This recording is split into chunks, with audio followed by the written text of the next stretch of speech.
Welcome to Moments with Marianne. I'm so delighted we're spending this time here today. We have a very inspiring show coming right up with special guest, Guy Finley, and he's here today to share with us 7 simple practices to realize your highest spiritual possibilities. Now, many of you know Guy. He's an international renowned spiritual teacher and best-selling self-help author. He's the founder and director of the Life Learning Foundation, which is a nonprofit center for spiritual self-study located in Oregon. He also hosts the foundation's Wisdom School, which is an online self-discovery program for speakers of higher self-knowledge. He's also the best-selling author of The Secret of Letting Go and 45 other books and audio programs that have sold over 2 million copies in 26 languages. Guy is now offering online classes every Wednesday evening and Sunday morning. These classes are free to all and have been attended by hundreds of students throughout the world. So let's welcome to the show, Guy Finley. Oh, thank you, Marianne, and thank you for the opportunity to share these ideas. What an honor it is to have you here again. I know that you're just such a wealth of information, and I've learned a lot from you. I understand that you are teaching on 7 simple practices to realize your highest spiritual possibilities. What is that all about? Well, first, to put it in its proper context, when COVID came, we had to obviously close the foundation and put a temporary hold on all of our in-person meetings. So we took everything online, and what a great thing that's turned out to be, not COVID, but the immense way in which we were able to reach out and touch more and more people around the world with these free online classes that we've been holding, which we'll talk about later. But once a month, Marianne, we kind of bring everything together into a specific topic, something that usually ties together what we've been working on up until that point. So what I wanted to do for this month was bring together 7 simple practices, basically a way in which an individual can take their everyday life and sow into what they do with their friends, family, at work, or wherever they may be, sow into that practical set of affairs a spiritual seed that would allow them to not just be better at what they do and strengthen their relationships, but at the same time strengthen, if you will, their understanding of themselves and how they can use everything, literally, in order to bring about this improvement, this better life that all of us know we're meant to have, but that seems so elusive. Do you find that people right now are maybe feeling like it's wrong to believe that, they can hope for the best for themselves just because of everything we've been through? I do, but as you know, quite counter to my teachings. Everything that happens to us, we have no control over the events themselves, but we have absolute authority over the way we experience those events. And as far as I'm concerned, the real spiritual work on this planet has always been to empower the individual to begin being able to process the usual unwanted moments into something that perfects the person able to use those moments for the purpose the event comes. In this instance, and really in all instances, there is no event that comes to us that doesn't reveal to us something about ourselves. It's really that simple. In a kind of easygoing way, we know it's true. How do I learn about myself? I learn about myself through my relationships. At the supermarket with my husband, my wife, my children, my dogs. For me, with the deer and the wildlife up here where I live. Every moment, if we're present, is actually a lesson born of a revelation through that relationship. So why would that change just because something as global and obviously horrible in one respect as the COVID? And yet, for those who are capable or willing, which is why I'm presenting these 7 practices, we can learn how to use these moments to come into them one order of human being and leave another order. Literally be changed, transformed by the proper way of perceiving these things that formerly we reject as being problematic. Wow, that's so powerful. Yeah, I just can imagine people attending this class with you, just how much that they're getting from that. Well, wouldn't it be, look, what if all of us, to whatever extent it's true, what if it was just an idea that was in the world? That the things that we fear, the things we worry over, are a product of a level of consciousness that doesn't know what to do with the moment, and this is key, that it names. That consciousness, our consciousness, gives the moments in our life the names they have, not suspecting that the name that we give any event is backed up by a host of conditioning, literally a book of content of past painful experiences with that name. So if we look out and we say, oh, look at this, there's no hope. Well, the minute the thought comes, there's no hope. First, that means that something in us despairs because what we see has nothing in it other than what we're giving to it. So if I can just be awake enough to realize it isn't more power that I need. What I need is to stop agreeing to be powerless because I'm unconscious to my own mind, my own heart, my own body. So these exercises are designed, all spiritual work is designed to help awaken a man or a woman to the point where they start to realize that the fear I feel toward any moment does not exist without negative imagination. So that whatever it is that I'm afraid of, it is the spawn of a level of mind that first named the event and then feared the thing it named, which when we can see it at once, liberates us. How empowering is that? And I think, overall, that's where people really want to be with their spiritual practice. And it seems like a lot of people are really searching for that now. One can only hope so. In one respect, Marianne, we look at the world, and I'm not, by any stretch of the imagination, anything even remotely like a political person. As far as there are no political parties in heaven. Thank goodness, right?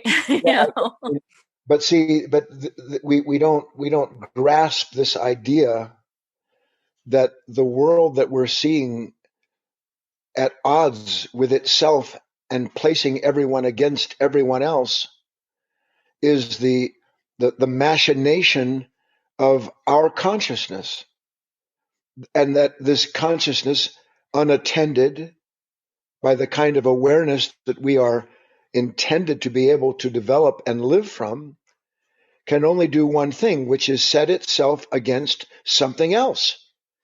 Listeners, if you look at your day, by and large, you will see, if you can do it impartially, that our day is basically made up of a set of binary actions. I'm mostly wishing things weren't the way they were, and that's occasionally punctuated by a pleasure or something that I wish it was. So I'm divided up into someone who only knows how to be for or against the moments that appear in my life. Well, what if the events that appear in our life have nothing whatsoever to do with creating this sense of self that's afraid or that's emboldened? What if the events are intended to reveal to us something that transcends the whole idea of division and its conflict and its hatred and its violence? So that then, from a new standpoint, a new understanding, we'd be able to see our present actions, our own understanding as it unfolds the way it does, and recognize where it is that we can agree and where it is that we should have nothing whatsoever to do with anything that wants to do someone else in because they don't see life the way we do. That's such a big deal, and it's interesting. I feel like people right now are wanting to move beyond that, at some level. And it has me thinking, you talk about being able to reach our highest possibility. How do Right. we do that?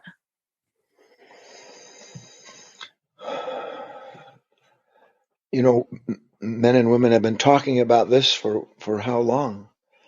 Since whoever it was or however it took place was sown into this world, some kind of idea or energy that by its presence stirred an individual somewhere into realizing that he or she has one purpose on this planet, just like the birds and the squirrels and the deer I'm looking at out my window here. They all have their purpose, but they're not in conflict over their purpose. We don't understand our purpose, Marianne, because we're born into a world whose consciousness has already decided what it means to be an individual contributing to this world. And that idea is inseparable from receiving and winning the approval of the people around us as validated by powers and possessions. And when we live from a mind like that without knowing it, because as I said, that has its place in this world. I'm in a body, you're in a body. We have to give ourselves what we need to be able to have good food and be warm and have a place to live. But when we talk about our highest possibilities, the context has to change if we're going to actually achieve any new understanding. And in this instance, the context of higher possibility is not about becoming a recognized name or a powerhouse on this planet, but rather has everything to do with transcending, awakening to, and transcending those parts of us that only know how to look out at the world like that. I mean, how many times in our day do we mechanically turn on the television, look at a financial statement, think about someone in our life, and through that association of thought and the context that that thought brings, decide what the content of our day is like? So that it isn't really we at all who determine what our day will unfold like. It is laid out for us by a certain level of consciousness that's already determined what's good and what's not bad and what's bad.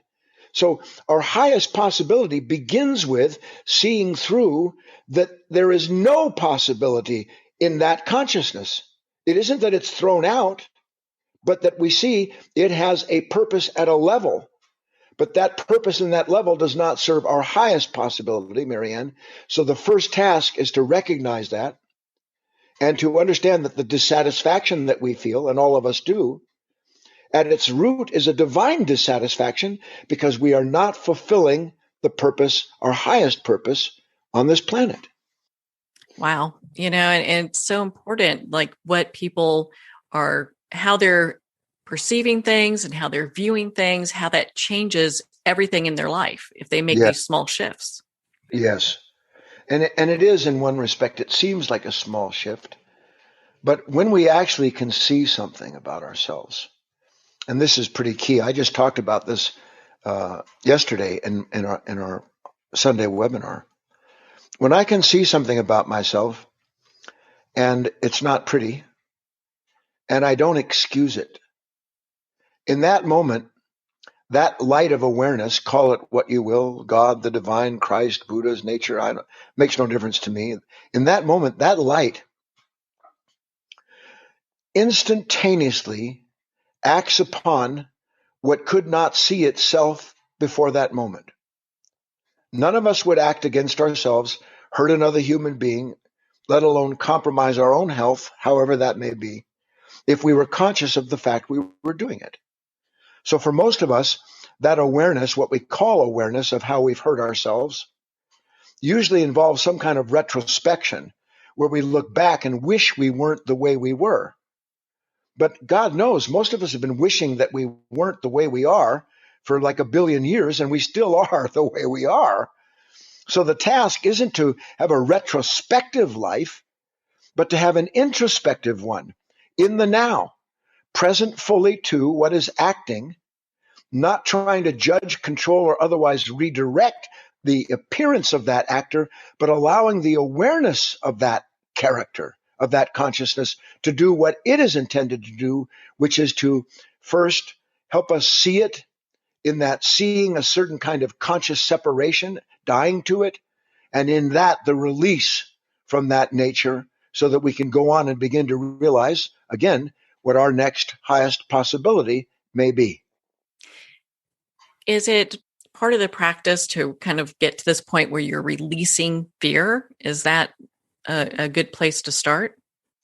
Well, in this instance, it's not so much because this is how most of us think about fear, is that I'm afraid and now I'm going to release the fear. As if in the moment where I'm suddenly fearful, there is a me that's not. But if there was a me that's not fearful, then I wouldn't be afraid. So the fact is that the real release of fear is born in the moment when an individual realizes that I am being pushed here. I'm being told, shoved. Something is directing me to do something about this fear, including the idea of I'm going to let this go. But how can I let go of fear when I think the fear I'm letting go of is the event? The event is not the source of our fear. We cannot hope to change the world we see until we change the way we see it. That's what, when Christ talked about metanoia, a new mind, all the teachings in the East having to do with recognizing this mutual dependency, all of that has to do with bringing us to a point, Marianne, where in that moment where we feel the fear, our attention is reclaimed. That's always the first action. Not to let something in us attend to what it says will get rid of the fear, but rather bring our attention back into ourselves so fully, so mindfully, that we recognize, well, let's see, now I'm afraid, I feel this fear about this news, but if there weren't something in me, an image, an identity, something that I was dependent on that says that can't be like that, I wouldn't feel the fear. So the fear doesn't exist without the fearful self. And the fearful self is a mechanical, conditioned construction. Literally, we're born into it, this consciousness. And the task isn't to dismantle it any more than the sunlight dismantles an iceberg. The sun acts on everything and changes it through its action. And that's what this awareness and these practices are intended to do. Simply awaken us sufficiently enough to be present to the whole of ourselves. And in that little glimpse, that light, like you alluded to in the beginning, that glimpse begins to change everything, because for a split second, we're no longer identified with our own reactions, our own fearful reactions, I might add. Well, I know you talk about letting go as part of this. How does that kind of weave into all of this? Yeah, good question. See, again, we think letting go, like let's say somebody really hurt me. And so and it hurts, and I'm captured by it. I'm in conflict. I'm thinking about ways to make them see they were wrong, and all the things that happen in human relationships at this level. And then I actually start to understand. Well, is this pain that I'm feeling? Is the right question, how do I let go of them? Or is the right question, what is it in me that believes no one should ever be or do anything that goes against my wishes? See, we change the arrow of attention that way, Marianne.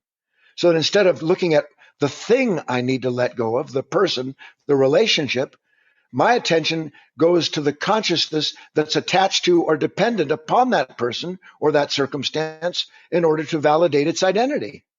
And when we start realizing I can't have a problem with the world that doesn't begin with an identity crisis, then I know where my attention needs to go, to this machine, to this consciousness that makes an identity out of everything that doesn't suit it.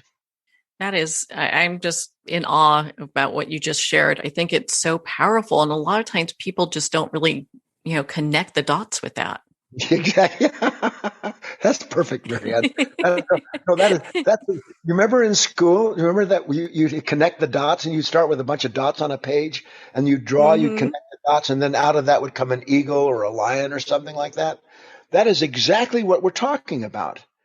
Each new bit of light that we allow to reveal within us what has been concealed within us is a healing, because the healing is the integration of that consciousness that begins to see where it has secretly been set against itself.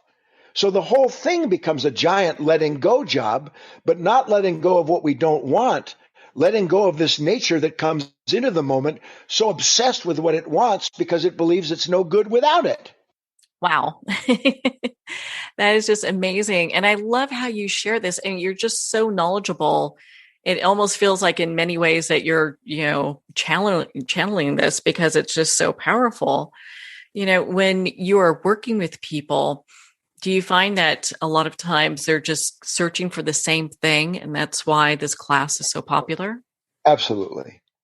The webinars, I think that, yes, there's a downside. God help all of us. The economic crushing, the loss of jobs, certainly the health of those that we've lost, the the nightmare of authority, uh, all of the things that are taking place have caused, on one hand, as I said, something that's painful and difficult, but on the other hand, a real questioning of our values. Like, what is it that I really value? Because when I'm angry at someone, for instance, got my fist up in the air, shaking it, left or right, full of fear because some event seems to steal from me what I've imagined would fulfill me, in those moments, instead of having everything outwardly oriented, this time has come where we are definitively unable to make changes in a world that seems spinning out of our control. But what if the real lesson here, Marianne, is that it was never in our control?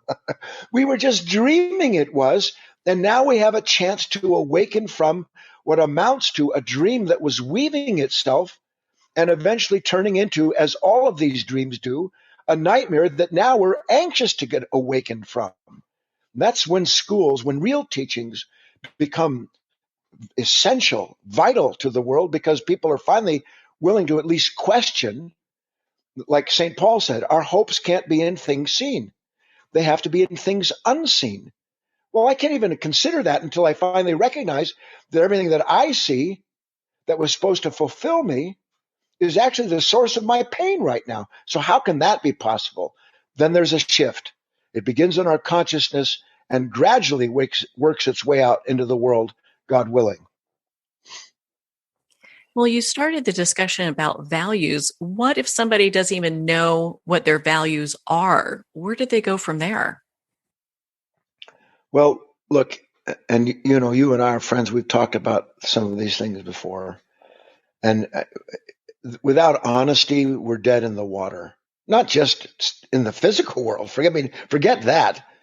In the spiritual world, without honesty, self-honesty, there's no even remote possibility of discovering and perfecting our highest possibilities. Why? Because what's imagined can only be changed into something else that's imagined. And the only thing that works to change what's imagined is something that's equally imagined. So we have to have our spiritual feet on the ground.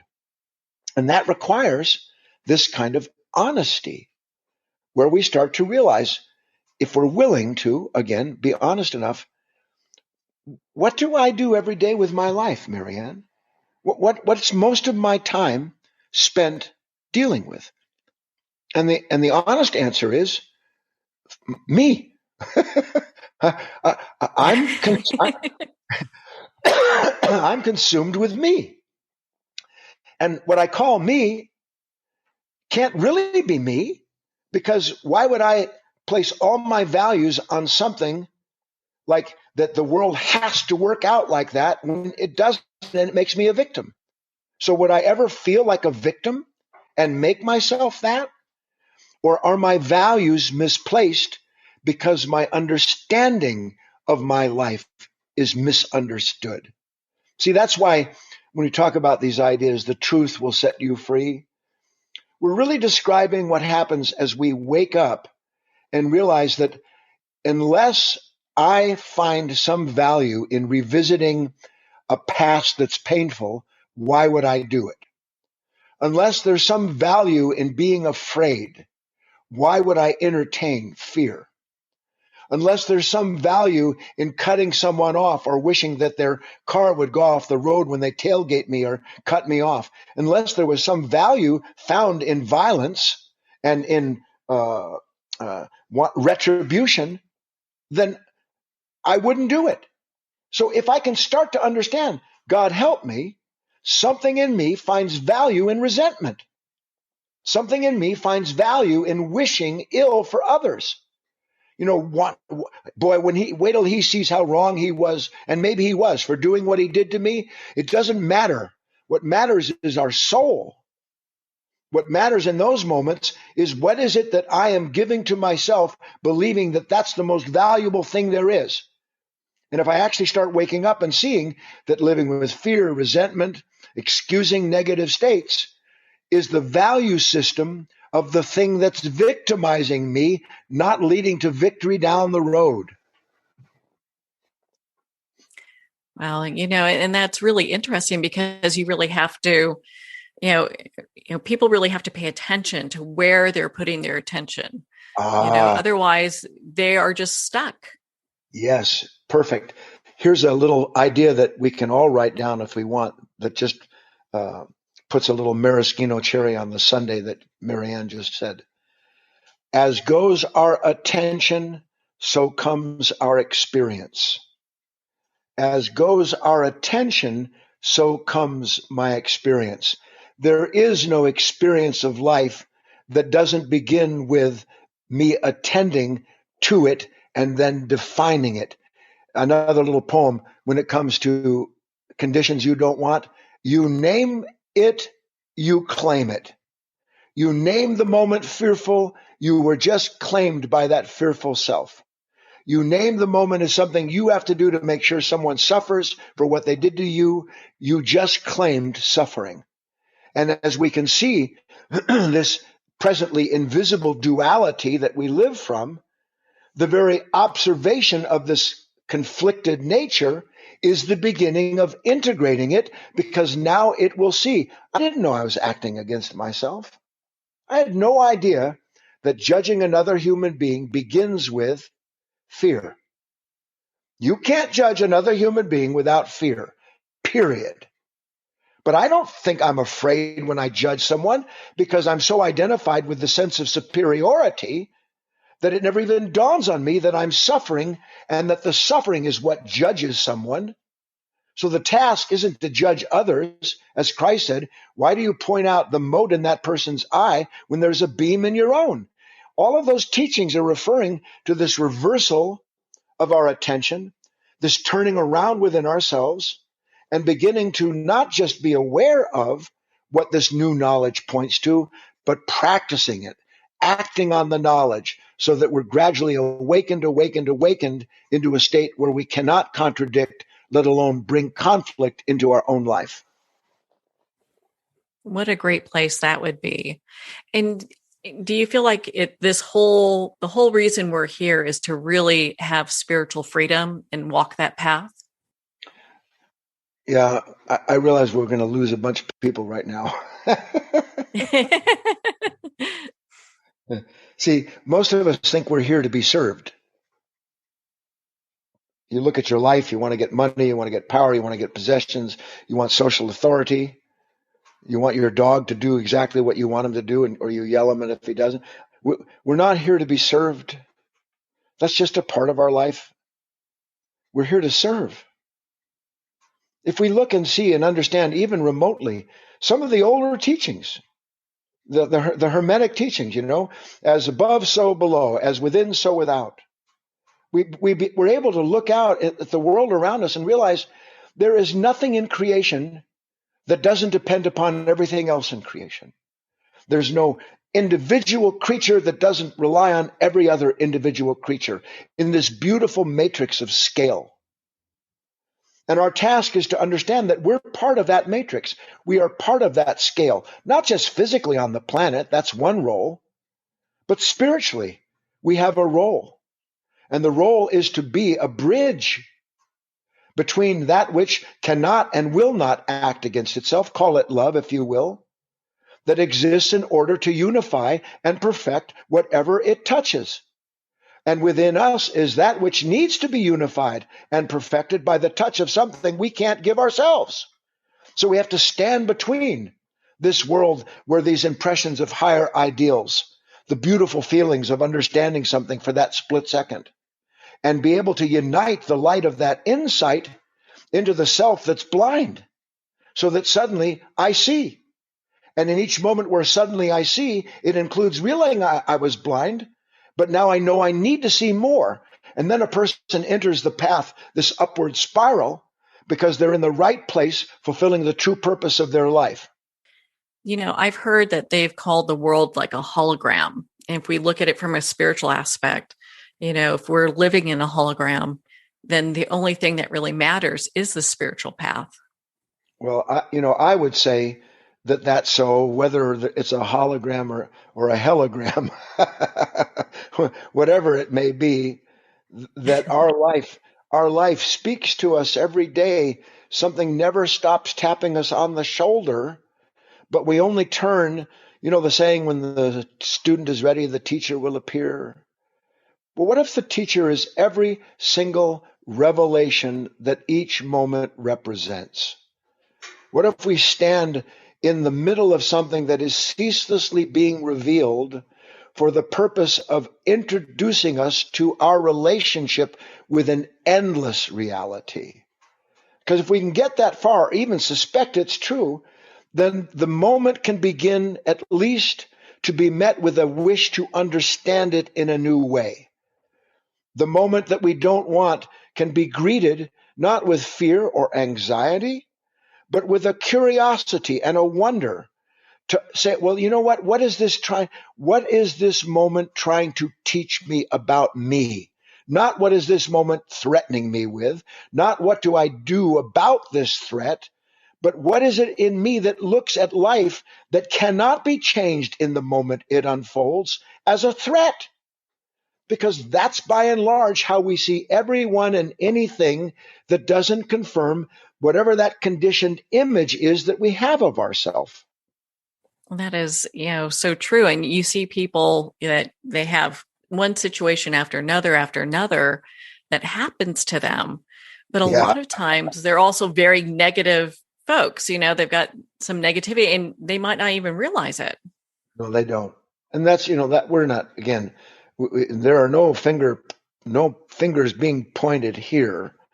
We're just asking ourselves, as best we're able to do it, how long can I continue to do what I hope will produce change when it's not producing change other than making me feel like it's hopeless or trying to find something new to hope in? What if I didn't have to hope in anything I could see because I was so busy being present that the fulfillment of my existence was given to me moment to moment instead of me having to go out and look for it and fight with people and places to produce it? It's a completely different mindset, Marianne. Yeah, it's really a whole paradigm shift for people. Yes. And I found that your workshop really offers people a way to view that so they can really acquire some really true self-knowledge. Mm. And thank you for that comment. And let me say this. Imagine what your life would be like if every time some flash of fear passed through your consciousness, you were able to turn that flash of fear into a light. a light that shows you the nature that had that fear run through it, and in that same revelation be released from the fear and given the strength you need to go do and enter into the thing that you most feared. Imagine that life and then understand that is what your life is meant to be. That's what these practices that I'm going to be going through this webinar on Sunday, that's what it is for. Oh my goodness. Well, I've signed up and I know people want to sign up as well. I mean, it's so powerful. Every time we spend time together, I learned so much. And I'm just so grateful that we're able to talk about this and really kind of get into dialogue about the workshop that's coming up. Where can people connect with you, Guy, and learn more about this and be part of your community? First and foremost, I always like talking with you, Marianne. I appreciate your openness, the ground you allow for this kind of exploration, and probably above all, your appreciation not of my ideas, but just your love of truth. These conversations are meaningless when you don't have that kind of relationship. So that's one. So here's what to do. If you're interested in what we're speaking about on Sunday, this coming Sunday, I lose track of time, is the webinar, 7 simple practices to realize your highest spiritual possibilities. Go to guyfinley.org/practices, GUYFINLEY.org/practices. And there's a sign up page there. There is nothing to join. You do have to give your email address so that we can send you the notice when the webinar starts and all that business. If you like, I made a brand new 2-hour e-course dedicated to these 7 practices. It's 2 hours. It includes a transcript. And if someone would donate $10 or more for the 2-hour e-course, then you get it before the event takes place. I want to repeat, the event is completely free, but if you want the e-course and the transcript, then please make a donation at guyfinley.org/practices. All of the talks online are free, and you'll be able to learn more about that when you go to the /practices URL. Well, I know this workshop is going to be extremely powerful for a lot of people personally. They're going to have that personal transformation. I've always found that with you and your books, Relationship Magic, that's actually still on my desk. Well, Guy, thank you so much for taking the time to be on the show with us here today. It was my pleasure. It goes too quickly, but that's life. We accept it. We surrender. You be well, Marianne. Take care of yourself, and I look forward to speaking to you again when it's appropriate. Well, thank you, Guy. I cannot wait for our next inspiring discussion. Again, if you'd like to connect with Guy Finley, you can at guyfinley.com for more information. There's still time to sign up for the workshop, 7 Simple Practices to Realize Your Highest Spiritual Possibilities, that's taking place tomorrow. Well, we're at the end of our time today. I would like to thank everyone for tuning in. You're listening to Moments with Marianne. And remember, make every moment count.